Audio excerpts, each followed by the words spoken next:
the Two Turtle Tom Show. I am Two Turtle Tom, and tonight with us we have Matthew Hills. Starting to become regular occurrence to have Matthew here. Matthew, thank you for joining us. You're welcome. And Thank you. we have a special guest, late edition, to complement this week's episode of the Let's Talk Turtles podcast. We have special guest Shawn Fleming, and look at that! We also have timing. The creator of the Let's Talk Turtles podcast. How you doing, everyone? Ryan. Good to have you, Ryan. Hey, nice to see y'all. I usually don't have a whole lot of time on Thursday evenings, but managed to squirrel away 10, 20 minutes or so. So I wanted to swing in and say hey to everybody since you're having a party. Yeah. Now, are you going to decorate in girl attire too? I mean, Tom's wearing pink. Sean's in his daughter's room. I mean, I've got it all here for us too. Right over there is the Barbie dream house that I'm looking at. Oh, not a joke. Which dream house? Piles. I don't know. It's got like a garage on it and an elevator on the side. Oh, yeah, that elevator's clutch. Now it does break. Yeah. Yes, it does. Just to warn you. Yeah, okay. I have repaired it on many occasions. Yeah, not very much fun. It's appalling how many clothes the Barbies have over there. But yes, don't worry. I have a 12-year-old daughter, so I am very much surrounded by wonderful girl stuff. Yeah. Fantastic. And let's take a look at the chat. We've got Sam and Steven. Diego is here. Hey, Diego. Thanks for joining us. Yeah. Dan's Turtle Room from Minnesota is with us. Sebastian is here. Mike Chan, CNC Tortoises. Mike Hasselbring. Mike, welcome to the show. Aloha. From Hawaii. Nice. Ohio. Matthew did a live in Waikiki. Yep. Mikey Ben is here. And Wesley Coleman. And guys, so tonight we wanted to bring Shawn on and Ryan. And just we had a very kind of heavy episode on Let's Talk Turtles this week. And we just wanted to have the chance to continue the conversation. And gentlemen, thank you for joining us on such short notice. Thank you for having me. Appreciate it. Great episode. Great episode. Matthew, three of us experienced it. So you're what were some of your take homes?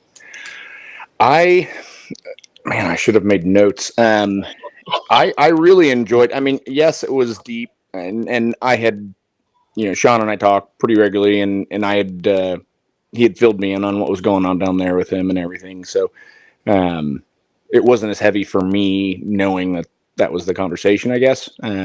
But I do agree, like Shawn brought up, many times that it's important, that these things are talked about and that we get something figured out. He talked about what he thinks the TTPG could do as far as having people in different areas of the country. I wish I could have heard more about his turtles because, I mean, obviously I love that. And I love hingebacks and everything, obviously. But, we didn't get to hear everything. And I know he's got a lot of really cool stuff. So, yeah, I'm looking forward to discussing it more tonight. Awesome. Well, Shawn, what do you got? Let's start there. Yeah. When we were talking last week, I was thinking today about something we talked about, and when we were going back to my childhood and seeing those turtles, and I was telling you they would come through the fence. Yeah. And I was thinking of those moments of what that meant, and I was like, I wonder if I'm sure you guys have those moments that you cherish when you were younger. I don't know what each one of your experiences were as far as with turtles, but I was kind of just re-feeling that feeling of how cool that was, just the basic of just a box turtle, and going back to the roots and what it all really meant. And I was pondering that today while I was driving. I was like, man, that was so cool. So I wish I do have those feelings. I'm sure you guys do at certain points, kind of bring those feelings back up. But it just, the purity of it was awesome, to see those turtles babies coming through the fence and the ones next door, and me taking them and putting them in my yard. And I kind of forgot about something as I was talking about that. My friend Scott, who lived about 5 minutes from me, and he had turtles too. And his dad was really cool, and I think his dad would bring some home, and we would go around the yard. We would find all the turtles, and we had this one turtle that we called King, and it was the king of the yard. It would beat any turtle up. If I had if I had a turtle I thought was pretty bad, those Gulf Coast, as you know, how aggressive they are, I would bring it to his house, and I would say, "Let's put it with King and see who wins," you know. And King would always, you know. So you were cockfighting your turtles at a young age? Yeah. There was no money involved, so Okay, it's okay. But it was just funny. We would see, you know, who would be like if there would be a new king, you know. But just that period of that was just like, man, that was so cool. Yeah, it's so long ago. But something else I thought, I don't know if I emphasized, was thanking those people who had stepped up and helped, like my friend King, Joseph, Kevin, and my friend Mandy, that they you know, they stepped up in the time when needed and helped, you know, because without them, there's no way I could have did all of that. Yeah. You know, I'm sure there would have been maybe a few other people that would if I would have called, but I kept it kind of just enough people I knew that could help, and then take some animals right away. Yeah. That was pretty cool. I'm trying to get, okay, there we go. They had something in my screen that popped up, but yeah, I can't thank them enough. You know, with my plan, and they just showed up and didn't really ask any questions. You know, they just said, "What do you want me to do?" And I'm like, "All right, we're gonna do this, this, and this," and you know, and actually King, and he's helping me shoot for the next couple of months because he's holding on to some tortoises there. So, you know, he's taking a lot of his time out for the next few months to help me get things situated to where I can move some stuff here. So I'm in the process of building a wall, and I'm going to bring the Aldabras to my house. And I'm still waiting on the heated enclosure, which I guess I'll have to maybe build something in the meantime. It may be another 30 days before that shows up. Hopefully it shows up, period. The one that you hadn't built, or the one that your buddy had built that you were getting? Yeah. That thing's freaking amazing. Yeah, I don't know if I did I send you a picture that time? No, Ryan. It's impressive. I didn't see it. Yeah, Is it a shipping container? No, it's about the same size. Yeah, it's I don't know what kind of material they're using, but it looks really nice, and it's about 10 foot by 4 foot high by 6 foot deep. So it's something that the Aldabras could live their whole life in. And I think Peter had changed the plan, so we were looking at another 30 to 60 days before it could be delivered from Texas to here. And he spent an extraordinary amount of money on it. That's why I was definitely wanting to, you know, get that. You know, you could put multiple, the Aldabras plus other tortoises in that thing. So, so that would be nice to have. But yeah, yeah, he stepped up a lot. But still a process. I'm still going through the garage, and I'm kind of situating things. I just moved all the snakes out and put them in brumation, and that opened up some space till February. So it's the puzzle's coming together. It's a daily thing. As you all know, with your own regular collections, you know.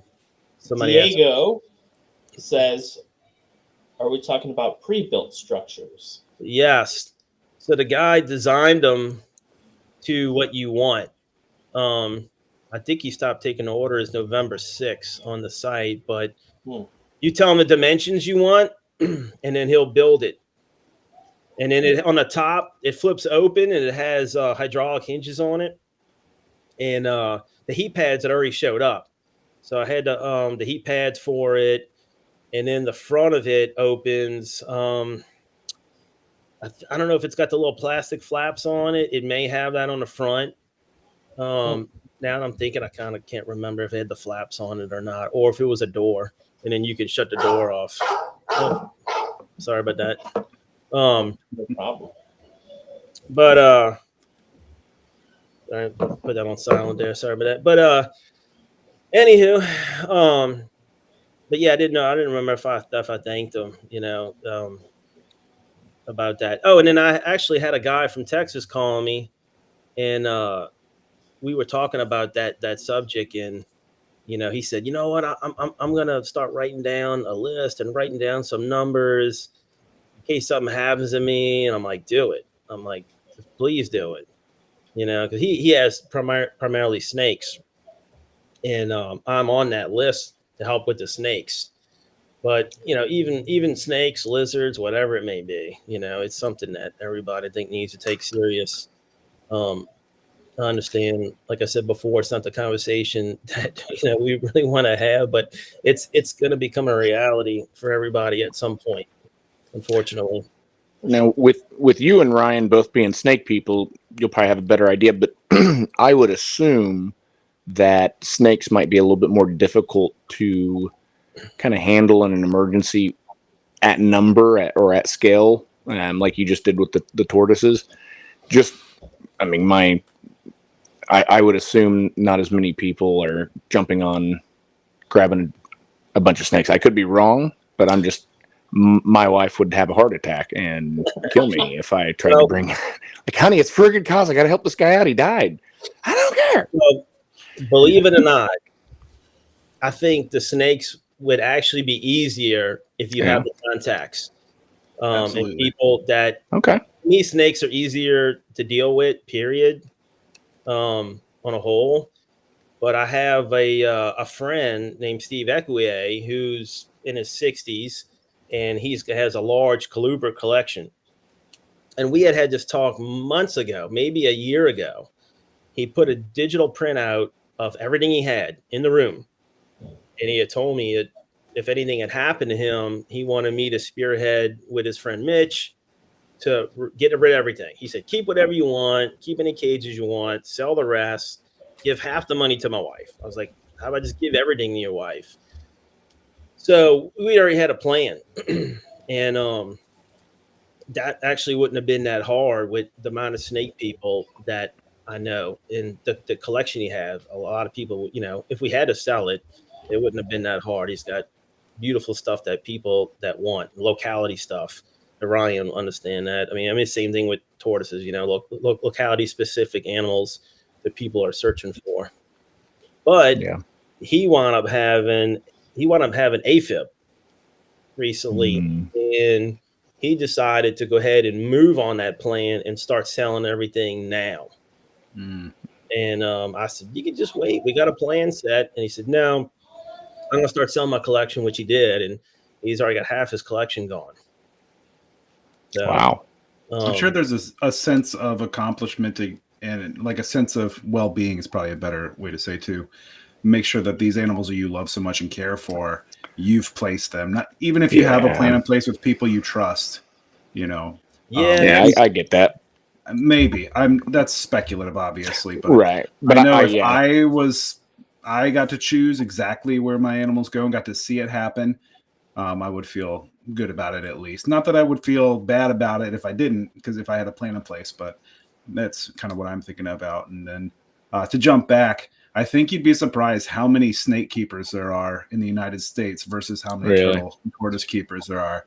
I think it probably dwarfs the turtle and tortoise community, to be honest. Oh yeah, I'm sure. Yeah. So but getting the people in there to handle the snakes, you might have trouble finding somebody as easily as someone to come in and grab the box turtles, maybe. But you'd be surprised how many snake folk are out there. Especially when you start getting into hots. That's a whole another ball. Yeah, that is a different story. I mean, I have experience handling venomous snakes, and it's a whole nother ball game. So with that becomes a whole nother issue of people who are responsible and can house stuff legally, this, that, and the other. Yeah, I would argue that there's a way stronger push if you have a venomous population of snakes to have a plan in place for that, because Oh. you're looking at liability for your family. Like, are you gonna who are you gonna trust? Is somebody says they're good at handling venomous, they come in, they get bit. Whose fault is that? It's not, that would freak me out. I'm one of those people who would love to keep venomous, but my wife is allergic to like hoof stock. She's allergic to horses and sheep and goats. And if you don't know, anti-venom is developed through those types of animals. So there'll never be a venomous animal in my house because of that, unfortunately. Or fortunately, depending who you are. Sorry to hear that. No, so can you explain the allergic to hoofed animals and how that translates to hot snakes? Yeah, sure. I mean, this is how they kind of cultivate anti-venom, is they inject venom into large-bodied animals like horses, sheep, goats, depending on what it is, depending on what laboratory it is, and then they produce antibodies, small amounts. Like those animals produce, I don't know if antibodies is the right word, but they produce cells that fight it, and then they can culture that and derive it and make an anti-venom out of it. But if it's, I don't know if that translates to being, if that can trigger an allergy in someone who's allergic to those animals, but it sure isn't worth finding out.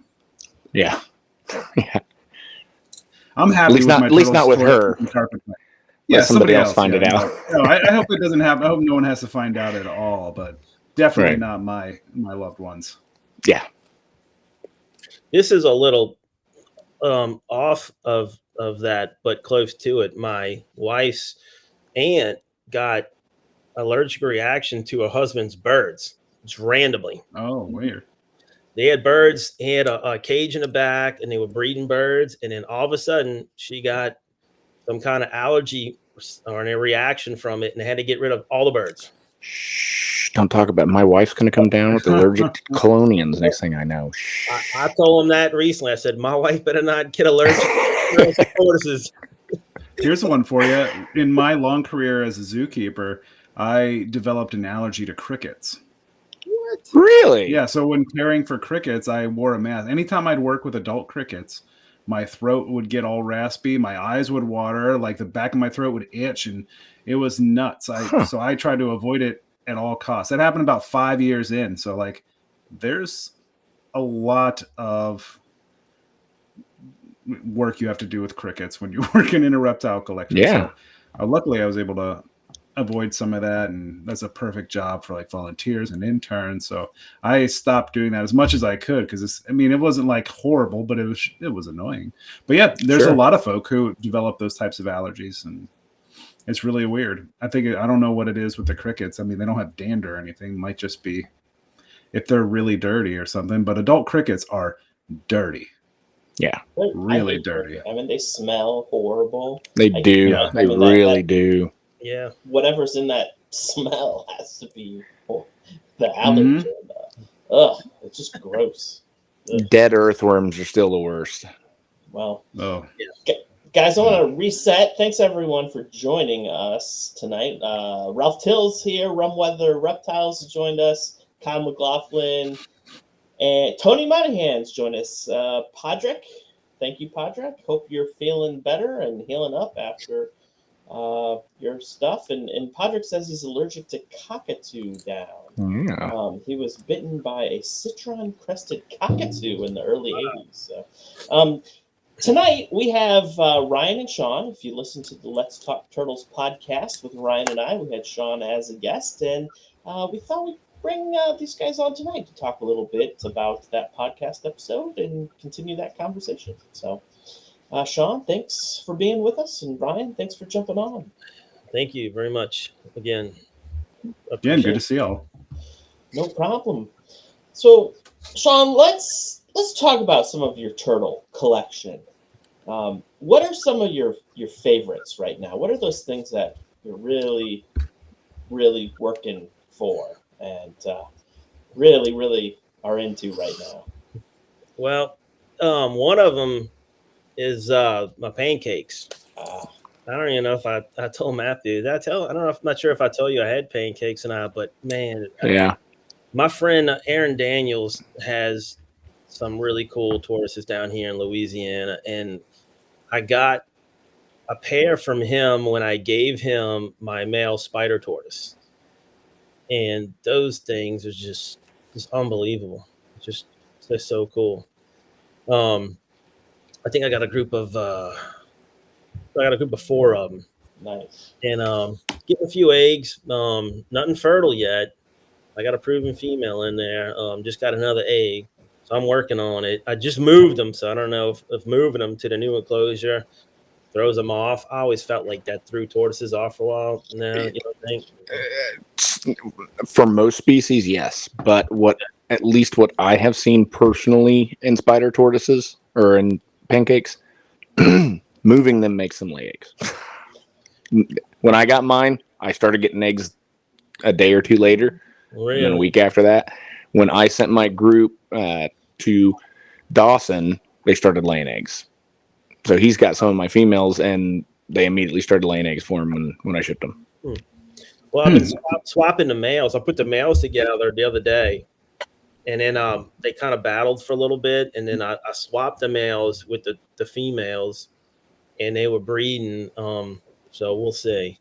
But I got eggs last year, and they weren't fertile, and put something about that on the pancake group, and somebody had mentioned I might have to do diapods on it, which my friend doesn't do it here, and he gets viable eggs every year. So I don't know. We'll see. I've heard of both working. I've heard some pancakes. Some people just put them in the incubator at a certain temp and they just let them go, and they still hatch 200 days later or so. But 200 days. Yeah. Yeah. So Aaron told me it's going to take forever. Us snake guys, right? Where like 55 days is like forever, and then I think the longest hatch there's like a 300 days for a Mertens water monitor. Wow. Can you imagine waiting that long? Jeez. Sorry, I didn't mean to interrupt you, Shawn. No, you good. Well, the funny thing is how things come back around. Aaron is breeding the spider tortoises now, and I was able to get one of the babies. And nice. This is so cool. Arachnoid, PAA, or which subspecies? The what's the original? I always say the original. The Arachnoid. Yeah. Okay. Yeah. The other one's more fun to say though. Well, he does have. I think he has the other ones now. Brigurai and Planicata. I think he's just got one of them. I'm not sure which one. But he'll breed them. This man, he's unbelievable. Yeah, if you haven't talked to him or reached out to him, he's an amazing guy, and he does everything indoors, and whatever he touches, it just breeds. I don't know. He probably don't even use substrate, and they just still breed. Yeah, probably uses cypress mulch. Yeah, and he probably does. I mean, it's weird how some people they can whatever they touch is turns to gold, and you can try 6 different ways and can't make it happen. I'm like, what's going on? You got some lucky. Can I ask y'all a weird question about pancake tortoises? Let's get weird. And Matthew, I may have asked you this when you visited and I toured you around, but every pancake tortoise I've ever worked with or held smells the same, and it's funky. Yeah, they've got a weird, distinct. They have got a unique odor, in my experience with them. So I didn't know if you guys, not that you go around like sniffing your tortoises, but those particular tortoises, they just have a very like unique, not necessarily great scent. That's a question for anybody in the chat too. I don't know if you have them, but they all smell the same. Like 2-3 weeks ago, I forget who we had, maybe Dawson. And I asked him that question because I know Ryan had asked it or told it. I'm like, what? That's kind of sucks. Like, I want some pancake tortoises. I don't want these like stinky animals. It doesn't fill the room. It doesn't fill the room, Tom. But you really actually have to smell them. I've only smelled them by chance. So like, that's a weird smell, and I thought it was just a gross tortoise because I had been soaking it or whatnot. But it turns out they all kind of smell that way. But that's why I sent mine to Dawson. Yeah. So I could tell my wife when she sees me in the garage smelling. It's not me. I'm not doing anything weird, and just you just turn around real fast and say, "Leave me alone! I told you not to bother me when I'm in my tortoise room." Some people said they had smelled it, like others, like Michael Thathufaswamy, who breeds pancakes. He's like, I have no idea what you're talking about. Yeah. What do you say, John? I say he must have a bad sense of smell, Michael. Well, No, I'm just kidding. I haven't really smelt when you saying that. I never really noticed that. I never Give it a whiff. So guess obviously, you're not close enough with your tortoises. Then, normally if you're not do. sniffing them, Well, I'm about to start sniffing them. I I'll be promise you, sniffing it's a tonight. unique tortoise scent, at least for probably a lot of them. Maybe not all of them, but I mean, this is carried on through like my time with the Newport Aquarium, the Bronx Zoo, the Cincinnati Zoo, the Mystic Aquarium, and then my own personal ones. They all have a very similar scent that is distinct from any other tortoises. Now, weirdly enough, I've never, I guess that's not weird, but I've never sniffed any of my other tortoises. But that one I just happen to know. Now I have some testing to do, I guess. I have mine in my garage for now until I wanted to build something outside, but I wanted to build it with a top on it. I was so worried about keeping them outside and something happened to them. So I've been keeping them indoors. But with the weather we have here, I'm trying to figure something out to put a top on it and, put the rocks and everything in it and set it up nice. But we'll see. I got the same lot as you. projects. I keep them inside. I'm just too terrified to put them outside that something will get them. I'm not worried about box turtles as much, but because pancakes have that flexible, softer kind of carapace, I'm worried something. My dogs even. I'm worried my dogs will just be buttholes, and so they're just going to stay. They're the fastest tortoise. I mean, can't they just run away? They can chimney climb too. If you're familiar with the chimney climb, there's a sweet article in one of the old. I forget. I've got some of these little magazines from the '60s, and it has a little picture of one, and describing them chimney climbing up between the refrigerator and the counters in their kitchen. That is so cool. Can you imagine coming home and walking into your kitchen and looking up and seeing a pancake tortoise on top of your fridge like you would a cat? Like what? Have y'all ever seen box turtles climb like that, pretty high? I've seen that. Right up a wood fence. If they've got a corner, they can climb it. I've seen it on the chain link fences when I was younger, and just the chain link fences were about 4 feet, and they climb up halfway. And then when they see you, they suck in. They wind up falling down. Just bizarre. Well, I'll tell you what, the snapping turtles do it too. I don't know. That they'll do it. 6 foot. I've never seen it personally, but I've seen there's videos and photos out there of them climbing chain link fences. I think it's wicked. The best climbing turtle I've ever seen though is the big head turtle. They can climb anything at all. They are the best climbing turtle I've ever known, I've ever seen. I never would have thought. How they maneuver that kind of stuff. They are. You can find videos and photos of them with someone having them up a wall, almost like a sheer concrete wall. They're insane. Wow. Yeah, I've seen them go up block walls, but they're from those high gradient streams, like a mountain stream, and so they can just climb up waterfalls. That's nuts. I just wouldn't expect it with a big head. When I see a big head, that's not what I think. Nope, neither did I. I learned that one at the Bronx Zoo. I watched them climb stuff what are you? What? Ugh. That's cool. Hey, fellas, I'm running out of time. Thanks, I had some free time, but thank you. I wanted to stop in and say hi. Dine and dash on us. That's cool.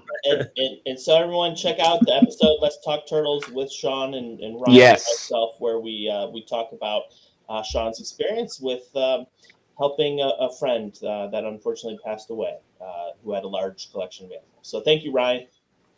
Pleasure to see you guys. Have a good night. See you, Ryan. Take care, Have Ryan. a good night. Adios. Podrick says he's seen mud turtles 4 feet up in a cypress tree sunning in Florida. And someone just posted some mud or musk turtle up in a tree. Yeah, stink pots do it around here. Yeah. Stink pots will do it here. They'll climb. I'll when I take my kids to go herp in our creek, I'll be walking and all of a sudden you'll hear something fall and I'll look up and there'll be another one sitting up in a tree. They'll climb trees. That's really cool. Flying turtles. There are arboreal turtles. I just never see stink pots. I've seen like one in a pond once, but they're Wow. pretty secretive. Yeah, they got. I see them pretty often. Well, I think I just need to know where to look. Watch some Greg's Turtle Haven. Watch some Greg's Turtle Haven. I Georgia. always watch Greg before I go out. I That's think it gives me. I Georgia. harness his energy. Yeah. What other turtles do you find in your neck of the woods, Shawn, out in the wild? The stink pots. Yeah. You can go right in front of my neighborhood, and they're just everywhere. Everywhere. I put a little minnow trap out just to see what was out there, and it was just loaded with them with some sirens, amphiumas. Oh. Wow. Yeah. And, These big salamander type things that have really cool little sticks below. Yeah, I think they got 2-toed and 3-toed amphiumas. I think we have the 2-toed amphiumas here. And pretty cool. They're collected and sold as pets sometimes. I wonder. All right, then. I don't know. I mean, I don't know if they can be in captivity or not. I've never encountered anyone that said, "Yeah, I'm breeding amphiumas," but they're very cool. They got some teeth on them. So really? Oh yeah, my friend of mine had told me. He said, "Don't get bit by one." And I had one in the trap, and I was trying to get it out, and you could hear its teeth like pulling on the trap, like in the little holes. And then I looked at it, like, wow, you don't want to get bit by that. And, they're slimy; they'll just flop right out of your hand. Oh yeah. And they hit the ground and just gone within like a second. Boop, they're gone. Wow, they're like eels. It's yeah. They writhe. Interesting. Well, you've got some. Go ahead. Yeah, they have the stink pots, and I guess they call them Eastern muds. Mm-hmm. I guess depending on the way you're at here. Ohio. No Eastern muds in Ohio. Really? We have them here. Good for you, Matthew. I just thought it is good for me. I just thought I totally would have figured that their range would have extended over. I think they come up the Ohio River into southern Indiana, but they don't make it up to Ohio. Are the bellies have like a orangey or yellowish color to them there, Matthew? They do here, yeah. Okay, all right. As far as other water turtles, the common snappers, alligator snappers, the river cooters, the red ear slotters. Shawn is from Louisiana. I don't know that we didn't actually announce it on this show. Yeah. But yes, you live on the north end of Lake Pontchartrain. Right? Yeah, so it's South Louisiana, but if you're looking at New Orleans, there's a massive lake that's 20 minutes out of New Orleans, and you're either on the South Shore or you're on the North Shore. And I grew up on the South Shore, which was primarily swampland, at one point, and that it was inundated with Gulf Coast box turtles. And then on the North Shore, it was where you're going to find the 3-toed box turtles. And then there's two areas where I noticed where they seem to integrate towards Baton Rouge, which was west of where I'm at. And then Slidell, I'll find some areas where they seem like they kind of integrate, which I actually have a few here from Peter's collection that he had. Not sure where he got them, if he got them on a road or something, not sure. But you could see the characteristics of the Gulf Coast and the shell, and then the small 3-toed head. They're beautiful. They do make some of the prettiest turtles down here, but I guess I call them mutts. Well, I haven't studied Gulf box turtles in depth, but they talk about the tan phase, which are more west, and people theorize that they have more 3-toed box turtle genetics, and that's why they might have just kind of a plain tan shell. But I think I've never read any scientific paper confirming that. It's just guesses, really. Which one is supposedly related to the Putnami? Both. Oh, I thought it was one or the other. Yeah, I'm sure both. And that was the giant box turtle that is now extinct. Okay. Putnam's box turtle. It was like around 5,000 or 10,000 years ago. Wow. Yeah. There was something they're written big. that, and I don't know if that, there may be some scientific papers here on this, but there was some talk of that there is no difference. They weren't separating the three-toed from the Gulf Coast here. It's the same turtle, which Interesting. it's kind of the king snake. You know, they separated king snake from the Mississippi River. I think west of the river they call it speckled king, and maybe east of the river it's black king. To me, it's a speckled king. But with the turtles, I mean, there may be some scientific proof to that. Maybe they just evolved to the different area, but when you're looking at them, they're just so much different characteristics, the way they live, the size. They're just so different. It's hard for me to believe that they are, but they maybe, maybe somebody did do some testing on them, and they may all just be sort of an integrate, Yeah. It's really cool to see the differences in three-toed box turtles. They're all the same, but there's just you can tell they're the same.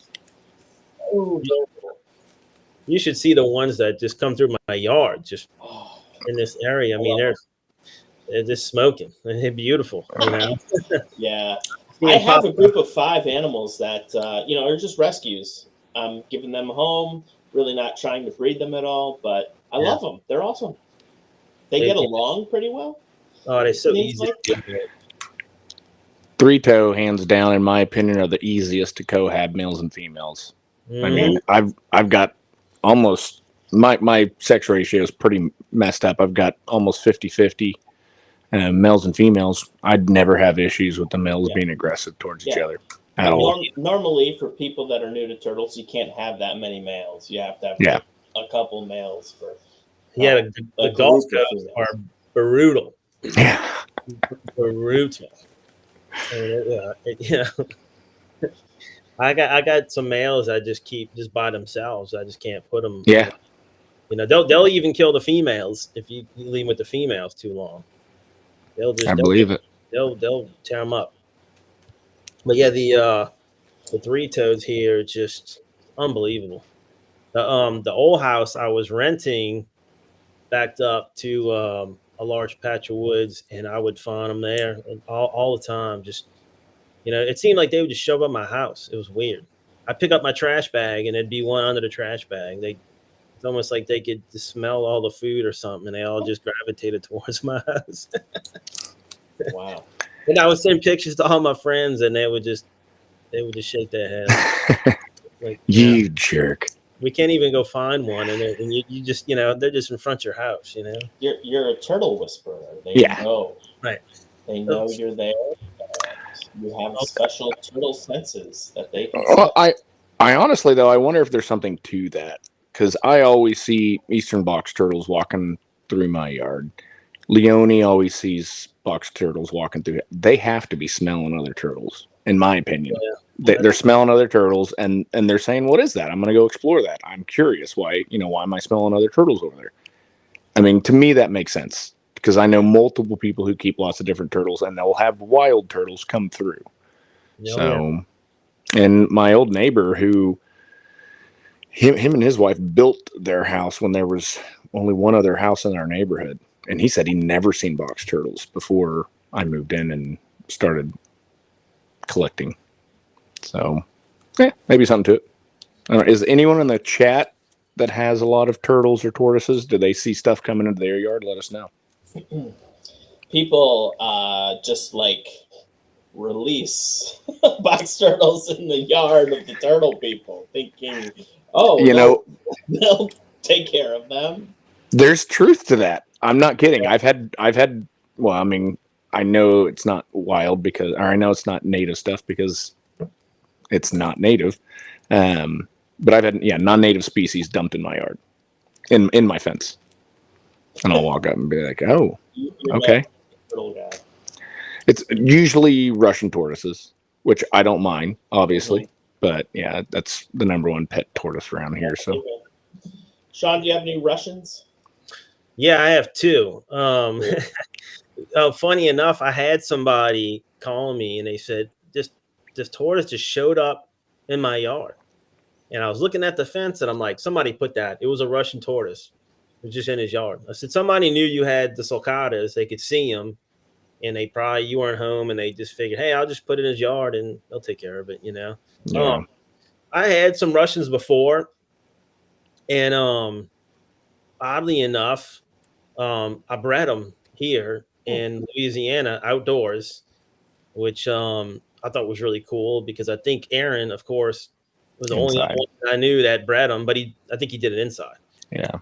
So I bred them, but it's just difficult to deal with them during the winter, and I had gotten rid of them, and then last year somebody gave me a pair, so they're in the yard but like right now with this weather going up and down, up and down. Today it's 60 degrees, with a like 39-degree morning, so we're having like a 30-degree swing. They're not staying down, so you gotta set them up in a dry area and some sand and hay and get them or put them in a fridge. I guess some people are doing that, put them in a refrigerator. But yeah, honestly, as cool as they are, I kind of don't really want to mess with them, just because our weather is so unpredictable. It's so much easier with the box turtles because they could just go in and not down. And the water table here is so low. Not as much here in the North Shore, but on the South Shore, it's basically a salad bowl. So you could go 2 foot in the ground and you're hitting water. So over here on the North Shore, it's a little different. The soil content is a lot harder, so that does help. But still, when the water pulls up and all that, it can be problematic. So what are your winters like down there? Like what's the coolest you'll get? When is the most precipitation during winter happening? Is that usually in December or is that later? Yeah, it changes. Last year we had abnormal winter. It was really cold. This time last year was really cold. Now we had a few 35 to 36 degree mornings, and then it'll go up to the 50s, a few 60s, and then it'll do that for say like 3 or 4 days, and then the next week we're back to 65, close to 70 with a 45 degree morning. It's bizarre. So I feel like we're having all 4 seasons in one day. Winter in the morning, we get summer, and then we go fall, and then we go back to winter. So I'm literally bringing two sets of clothes since I work outside. And at lunchtime, I'm already in shorts and a t-shirt again. Wow. So I'm constantly trying to look like next week. My friend said it was going to be really cold. I looked at the weather. I'm like, it's going to be 45s in the morning and 60s during the day and sunny, and tortoises are going to everything is going to be out. I'll take it. Yeah. But you just I'm gonna check my weather for a second. It was cold. It was like 23 degrees. This morning was so cold. Yeah. It was cold. It's 33 in clear. So when we have the clear nights, 33. That's when we get cold. So my wife loves the cold. I can't stand it. I'll tell you what, your wife can come up here for winter. I'll go down and stay with you, and then in spring we'll flop back. I've never met anyone from like Louisiana, Florida, they're saying like, oh yeah, I just came up to the north for the cold season. Yeah. There's no reverse snow bunnies. I got this friend in Michigan, Jeff Peck, who was thinking of possibly moving to Texas. And I said, man, it's going to be a major swing in town. It's going to be a major adjustment in your body. And then after he thought about it for a while, he's like, that's not going to work for me. Like, I don't know if I can handle it. And I'm like, well, yeah. I mean, I couldn't handle that cold swing either. There's just no way. I mean, I work outside. My company I'm outside every day. So I'll take the heat any day than the cold.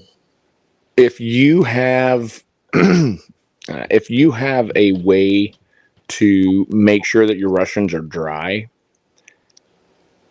I wouldn't worry about those temps whatsoever. I mean, they'll go down and they'll burrow in so much that the rise that even from 30 to 60, they're not going to wake up from that. They'll stay down. Well, when I first moved to the North Shore, when I want to breed them, I forgot what year that was. When I finally bred them, I would take them and I would put them in a Rubbermaid tote with sand and hay on it, and I would slide it into the shed, and they would bury down, and then something clicked, and I was like, I need to move on to something else, and well, you know where to send the pair if you don't want them. right, yeah, I think we might have talked about that too. Did we talk about Yeah, I think so. Yeah. Right. Yeah. But yeah, those pop up all the time, I know I want to do a year challenge to try to acquire as many Russian tortoises as I possibly can and see how many that. I mean, I bet I could find 1,000. I mean, it's ridiculous. For free? Just, like $100 or less. Oh, you got to go lower than 100 because you can get online right now and get them right now for $55. Yeah. Yep. I mean, it's so interesting because the Russian tortoise is able to tolerate such extremes that thing has just been so successful. Yes, thousands of them are imported, but thousands of them keep living. Whereas the hingebacks, thousands got imported, they all died. The Russians, they just keep living. How many times do you hear about someone having a sick Russian tortoise? Yeah. Doesn't happen very much. Yeah, not nearly as much as other species, that's for sure. Box turtles are having vitamin A deficiencies and other weird things. And yeah, my Russian tortoise is sick. Said no one ever. Right. Okay. Yeah, there was a little baby that I was following on Facebook that recently died. But man, those things are just rock solid. It's just too bad we couldn't have a captive population that we're managing, captive bred population. It's too bad they're still coming over. We're getting there. That's bizarre. Years ago, I was at Daytona, and I was listening to, I can't remember his name, but he worked either with Petco or PetSmart, and he bought all the tortoises, and he was talking about the amount of Russians that they were bringing in for the Petcos, and it was phenomenal. I mean, think about how many Petcos there are and PetSmarts. Yeah. You have a Russian or Herman's tortoise. All of them get 2 or 3 every month or something like that. Yeah. So 2,000 of those stores maybe in the country. So and as bad as this sounds, that's why I tell people not to buy them even if they see them there, because if they can't sell them and they end up dying because they're being kept poorly, not that I want that to happen, but buying it to rescue it only entices them to get more. If they start losing them at the store because they're not every time I go in there, they're feeding them strawberries and it's a salad mix, like a fruit salad mix almost. I just don't buy tortoises from PetSmart or Petco. Who's doing really well with those is Steven Fuentes. Yeah. Hopefully I said that right. I hope I didn't murder that last name. That was perfect. That was perfect. Yeah, he's on. Yeah, I saw him. He's on it. Yeah, he's killing it with them. Yeah. He does very well with. Steven says, "Send him more Russian tortoises." Send him. Yeah. He does well with the Russians, and man, Forstini, I just. Padre also wants more Russians. Padre from Alabama is saying he's not coming up north, and my first non-Connexus was a little captive bred Russian tortoise that I got in 1995 at a reptile. Wow. It was just a little baby, and I fed it spinach. Yeah, didn't work out in the end. Spinach. I don't know why I Popeye eats spinach or something. Like would feed all my iguana spinach and everything spinach all the time and some cheap lettuce. And that was not a recipe for success. So I got to bring this up. It's not cloning related, but if we have any rabbit keepers watching, this has been a week for me. My 7-year-old daughter is obsessed with bunnies. That's all she talks about. She's me with rabbits. Her bunny that we got at a reptile expo, it was a feeder. She's wanted lop ear bunnies forever. We go to a reptile expo and they've got this feeder. There's 8 of them when we first walk by, and I'm telling her, no, we don't need it. We walk by a second time, there's 5, and the one that she wanted is still there. So then we go by a third time, and there's only 3 left, and the one that she really wanted is still there. So I call my wife. We get it. We've had it a year and a half now. Last Saturday, it decided it's done eating. Doesn't want to eat anymore. Stops poop. Well, it had a bout of diarrhea. And feed it now for the rest of its life. Liquid food. So it wasn't eating. It had diarrhea. Had to give it a bath because it got caked all over its tail and everything. Smelled up the house, something awful. And then just stopped eating. Everything we tried. Wouldn't touch its food. Learned, my mistake. I'm not big into rabbits, so I didn't research all the food that we should be giving. And my wife and my daughter love cutting up strawberries, stuff like that, and giving them to the bunny. Because my wife had gone on saw that strawberries are supposed to be okay. It stopped eating, stopped pooping until yesterday. Finally started pooping. It didn't eat until Tuesday, which we were on the phone with our vet, and the vet said it's already too long because it started Friday night. We called the vet Monday. I didn't know that if they stop eating, it's supposed to be lethal within like 48 to 72 hours. Not true. Not true at all. Mine didn't eat for 5 days. And I'm calling Court Offerman and every vet that I know. And yeah. And what ended up working was cutting up some apples. And what we learned is he's just a butthole. He's a picky eater, and he wouldn't eat any of his food because he wanted the sugar. He's addicted. That's how we got him. We had to cut up some apples and mix it in with the food, and that got him eating. So at least his intestines didn't die. But yeah, I thought we were going to lose him.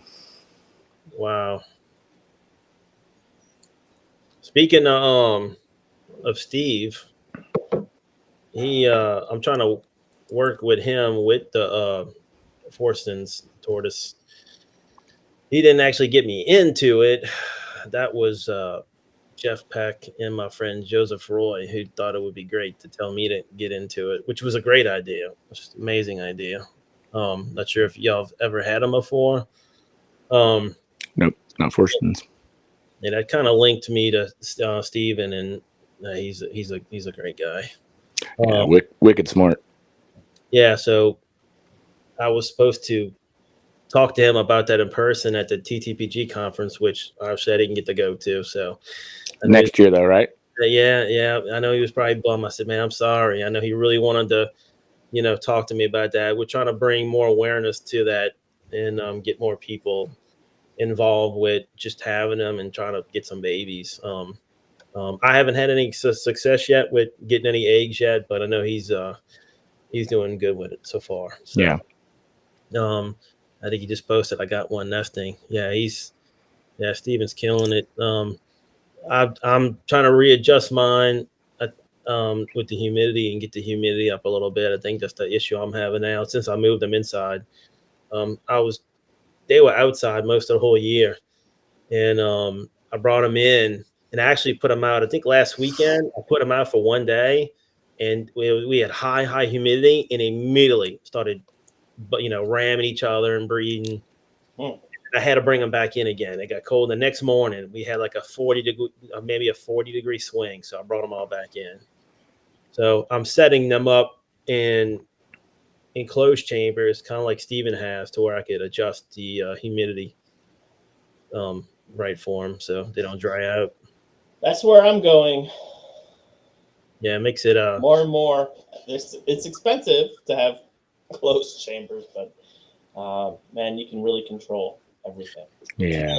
So, Well, my garage is heated, but with that, it gets dry. So yep. Yeah. you got that balance you got to figure out. Yeah. So I'm trying to get that all figured out again. I have my remaining Belliana set up on a fogger that I'm fogging it to keep it hot and humid. Not hot, Yep. somewhat like around 80 degrees during the day in a 60-degree basement. Right. And then I drop it down to 60 at night. But yeah, the closed chambers, man, I love them. Yeah. I love them. I wound up getting my friend Jeff Peck's his collection of force and tortoises.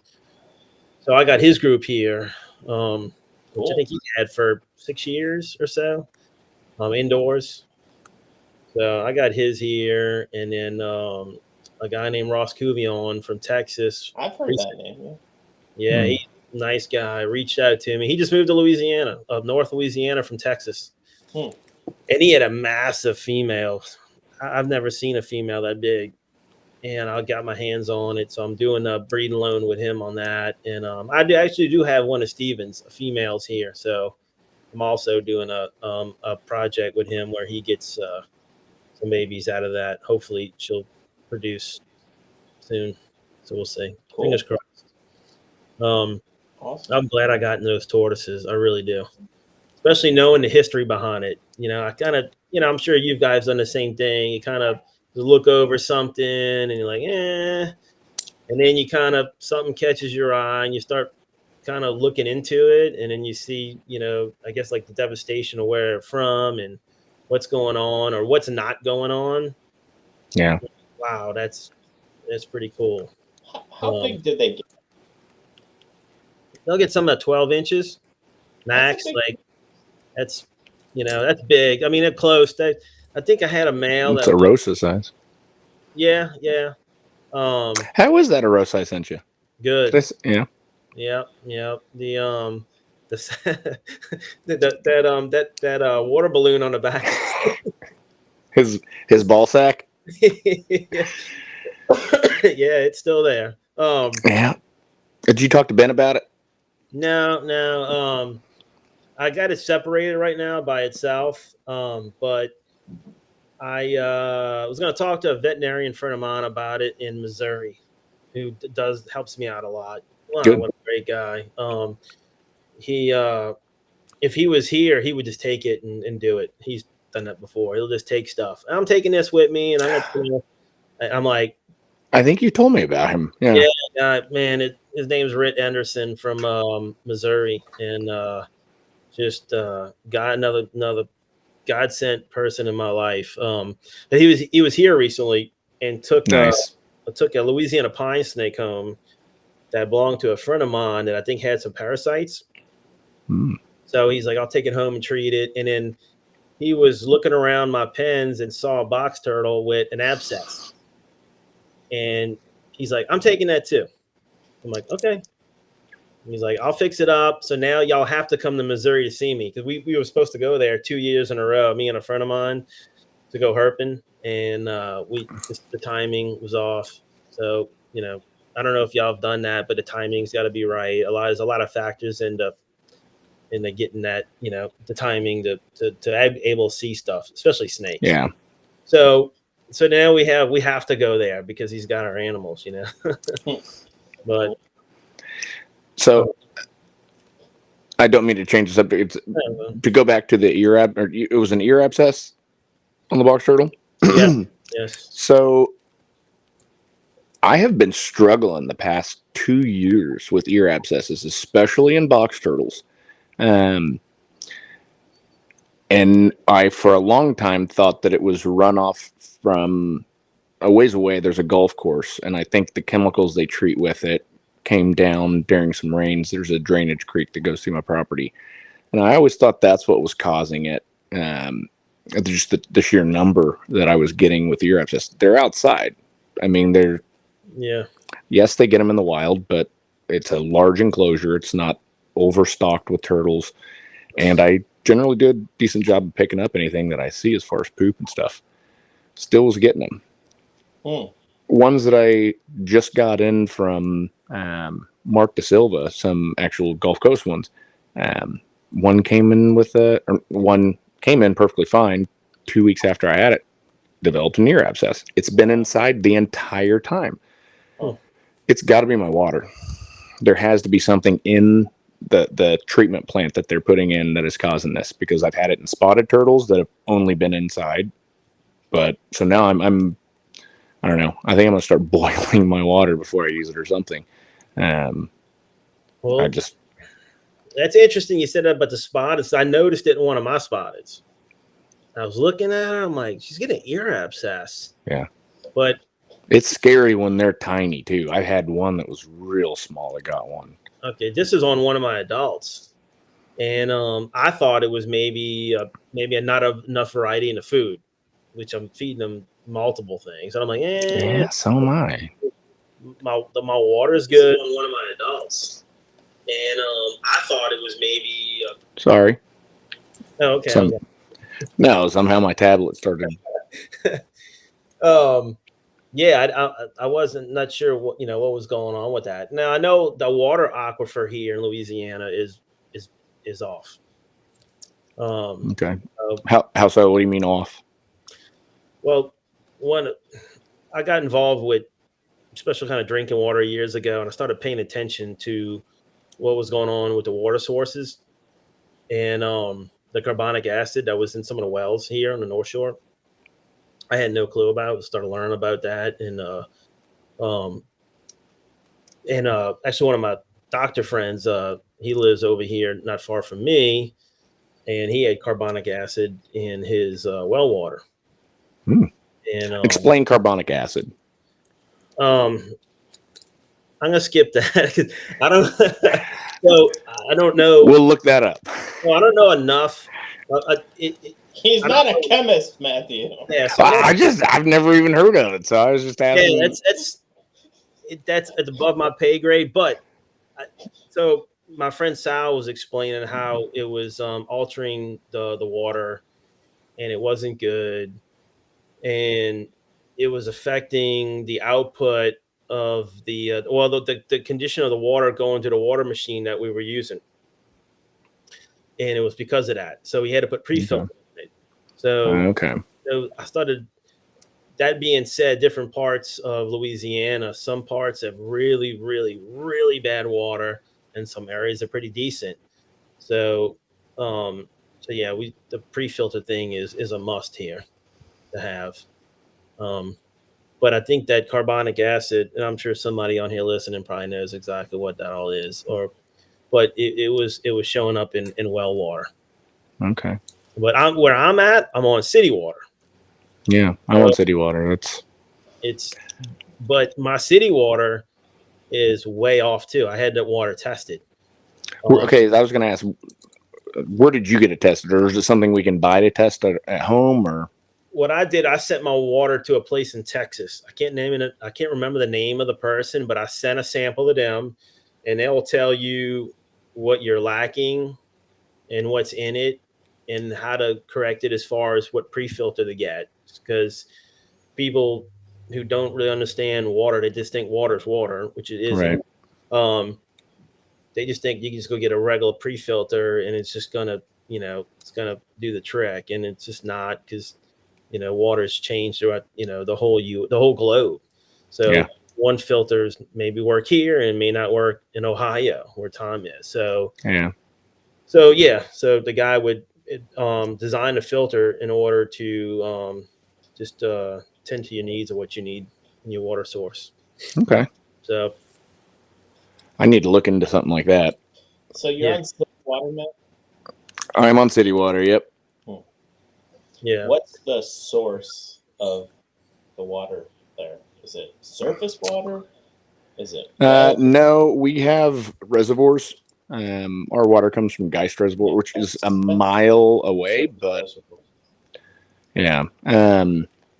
Phil just said in the last few years he's gradually seen more ear abscesses in wild box turtles, and I have as well. And that's why I really thought it was something environmental, not my water, because I've had either ones DNR has brought me with ear abscesses that I've had to treat people reached out to me that are local that had some with ear abscesses.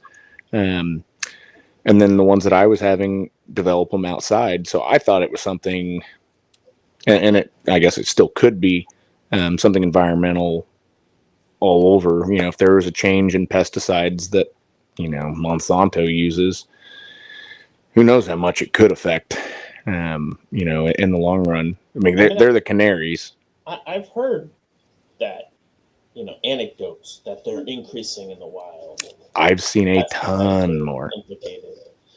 Do you think it could be a lack of protein in the diet? Well, I mean, vitamin A deficiency is always what is presented. Yeah. But I've never seen any real evidence that causes that.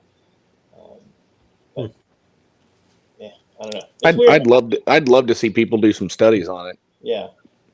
Well, the cool thing about the water machine that I drink out of, I see somebody put pH is 7.2.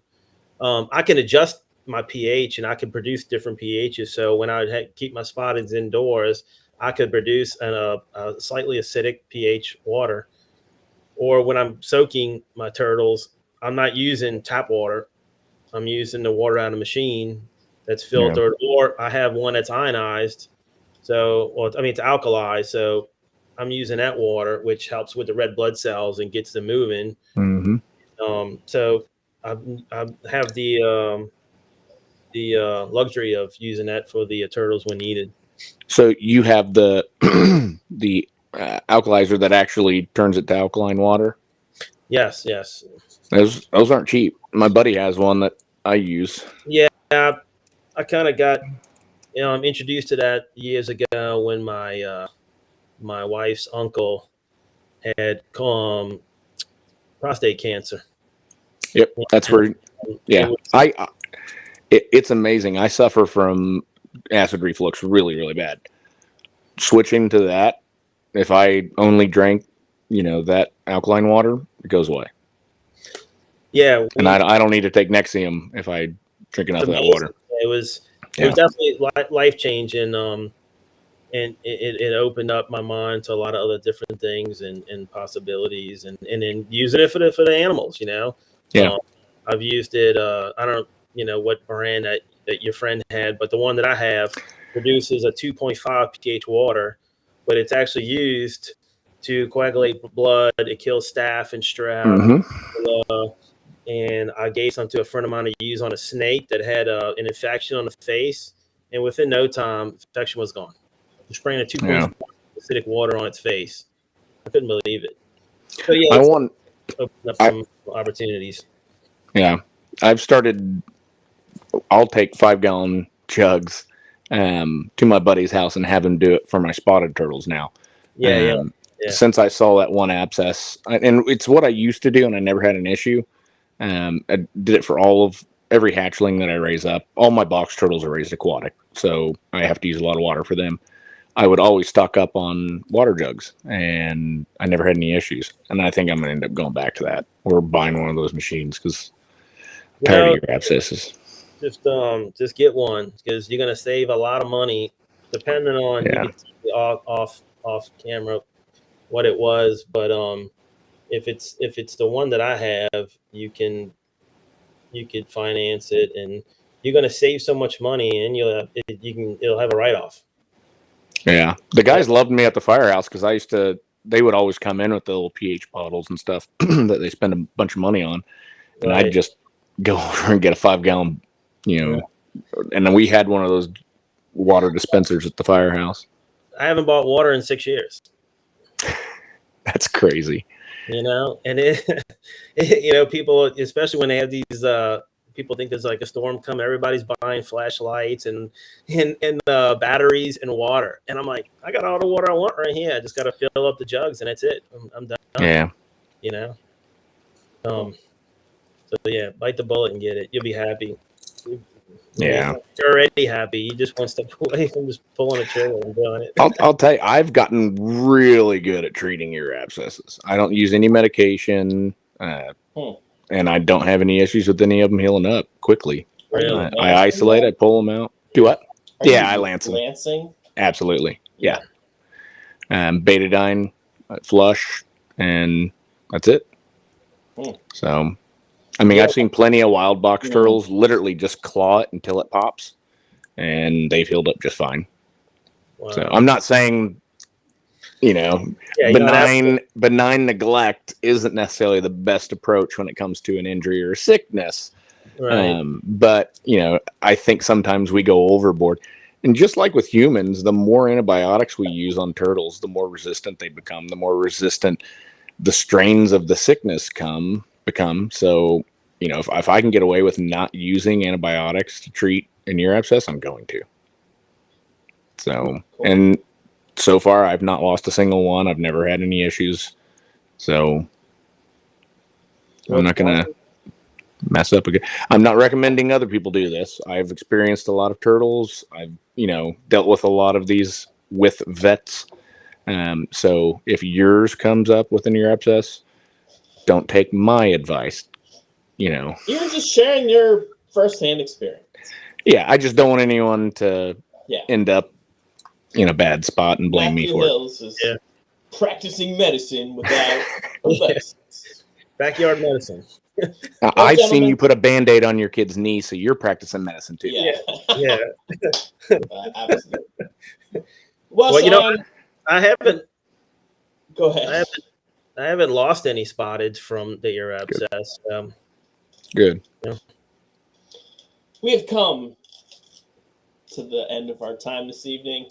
Shawn, we thank you very much for joining us on short notice.